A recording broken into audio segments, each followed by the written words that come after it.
Hello, my name is Cold Bear, and I have found a great RPG game with another, much darker and gloomier take on a famous legend about King Arthur. It's a role-playing tactical game, a kind of unique hybrid between turn-based tactical games like XCOM and traditional character-centric RPGs. Here you will find diverse battle maps where you will have to position yourself to avoid shield walls, flank your enemies, use covers against archers, make use of the terrain, hide in the foliage, and surprise your enemies with your endless wisdom. Knight's Tale is a modern retelling of a classic story with a heavy touch of a dark fantasy tropes, a twist on the traditional tales of chivalry. Well, to be fair, at least for me, if you add dark fantasy to the famous story, the story becomes way better. Imagine My Little Pony in dark fantasy setting, or Teletubbies, the Warriors of Darkness. See? Looks good. Anyway, the story campaign of Knight's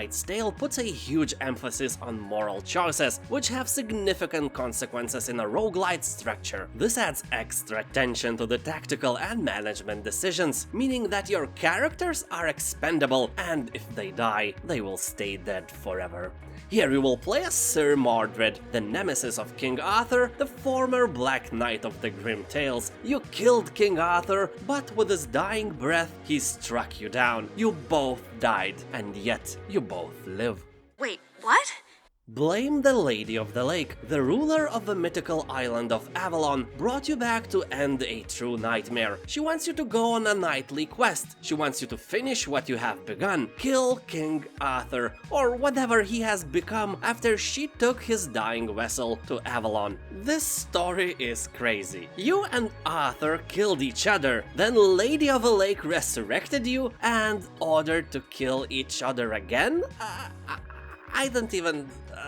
So, as you can tell now, this game is not actually about King Arthur at all. Sure, he is in-game wounded and with a death mark following him, but he's not the star of the show this time. Also here, along with smashing monsters, you will have to build up Camelot Fortress and unlock new upgrades for your knights. Game is currently in Kickstarter, aiming at about $150,000, and I think they will succeed with their task, because the game is looking great. I don't think that any of you will argue with that, well, except if you don't like dark fantasy setting and you're a fan of airy-fairy unicorns, and that is okay. I will be following news about this game, so when it will go to early access or something similar, you will be first to know if you stay with my channel. And now you can like this video to get +5 to your dexterity today, or even subscribe to my channel for a chance to get infinite mana. Have a nice day, and I'll see you next time. Bye.